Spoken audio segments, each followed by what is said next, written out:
사무엘상 4장. 사무엘이 말을 하면 온 이스라엘이 귀를 기울여 들었다. 그 무렵 블레셋 사람이 이스라엘을 치려고 모여들었다. 이스라엘 사람은 블레셋 사람과 싸우려고 나가서 에베네셀에 진을 쳤고 블레셋 사람은 아벡에 진을 쳤다. 블레셋 사람이 전열을 갖추고 이스라엘 사람을 치자 치열한 싸움이 벌어졌다. 이스라엘은 이 싸움에서 블레셋에게 졌고 그 벌판에서 죽은 이스라엘 사람은 4,000명쯤 되었다. 이스라엘의 패잔병들이 진으로 돌아왔을 때 장로들이 말하였다. 주께서 오늘 우리가 블레셋 사람에게 지도록 하신 까닭이 무엇이겠느냐? 실로에 가서 주의 언약궤를 우리에게로 모셔다가 우리 가운데 있게 하여 우리를 원수의 손에서 구하여 주시도록 하자. 그래서 이스라엘 백성이 실로로 사람들을 보냈다. 그들이 거기 그룹들 사이에 앉아 계시는 망군의 주의 언약궤를 메고 왔다. 하나님의 언약궤를 가져올 때 엘리의 두 아들 홈니와 비나하스도 함께 왔다. 주의 언약궤가 진으로 들어올 때 모든 이스라엘 백성이 땅이 진동할 정도로 크게 환호성을 울렸다. 블레셋 사람이 그 환호하는 소리를 듣고 저 히브리 사람의 진에서 저렇게 환호하는 소리가 들리는 까닭이 무엇이냐 하고 묻다가 주의 궤가 진에 들어갔기 때문이라는 것을 알았다. 블레셋 사람이 두려워하면서 말했다. 이스라엘 진에 그들의 신이 들어갔다. 그래서 그들은 외쳤다. 이제 우리에게 화가 미쳤다. 일찍이 이런 일이 없었다. 우리에게 화가 미쳤는데 누가 저 강력한 신의 손에서 우리를 건질 수가 있겠느냐.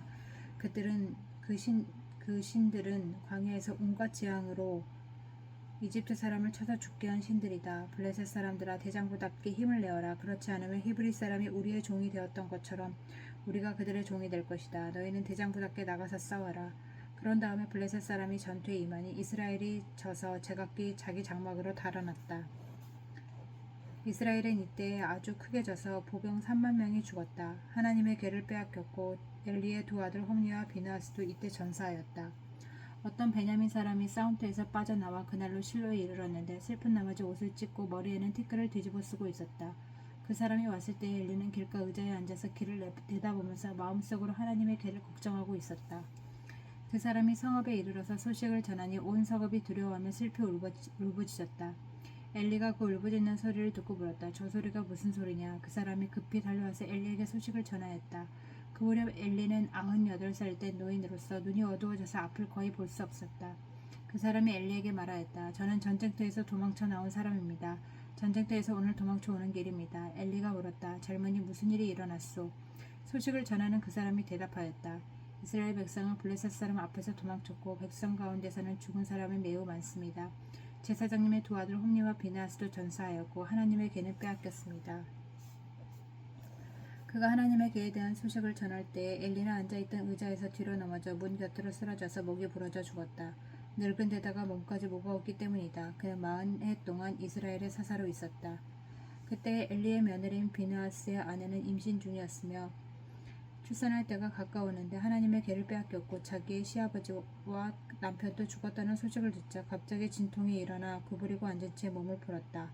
그러다가 그는 거의 죽게 되었다. 그때 곁에 있던 여인들이 아들을 낳았으니 걱정하지 말아야 하고 말해주었다. 그러나 산모는 대답도 없고 관심도 보이지 않다가 그 아이의 이름을 이가봇이라고 지어주며 이스라엘에서 영광이 떠났다 하는 말만 남겼다. 하나님의 궤를 빼앗긴 데다가 시아버지도 죽고 남편도 죽었기 때문이다. 거기에다가 하나님의 궤까지 빼앗겼기 때문에 이스라엘에서 영광이 떠났다고 말했던 것이다. 5장. 블레셋 사람들은 하나님의 궤를 빼앗아서 에베네셀에서 아스돗으로 가져갔다. 블레셋 사람들은 하나님의 궤를 다곤 신전으로 가지고 들어가서 다곤 신상 곁에 세워놓았다.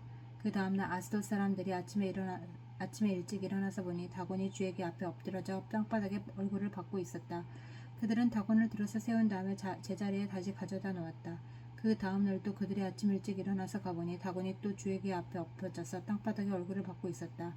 다곤의 머리와 두 팔목이 부러져서 문지방 위에 난뒹굴고 있었고 다곤은 몸통만 남아 있었다.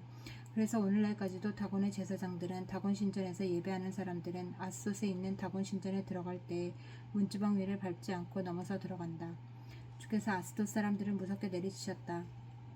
주께서 그들에게 종기 재앙을 내리셔서 아스돗과 그 지역 사람들을 망하게 하셨다. 아스돗 사람들이 이것을 보고 이스라엘의 신이 우리와 우리의 신 다곤을 무섭게 내리치니 그 신의 궤를 우리가 있는 곳에 두어서는 안 되겠다 하고 말하면서 사람을 보내어 블레셋 통치자들을 모두 불러 모아 놓고 이스라엘 신의 궤를 어떻게 해야 좋을지를 물었다.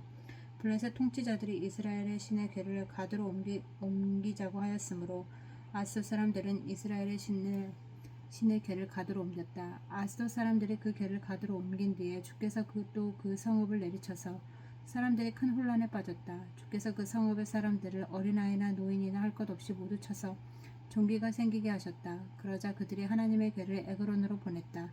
그러자 하나님의 궤가 에그론에 이르렀을 때에 에그론 주민들은 아스돗 사람들이 이스라엘 신의 궤를 우리에게로 가져와서 우리와 우리 백성을 죽이려고 한다 하면서 울부짖었다.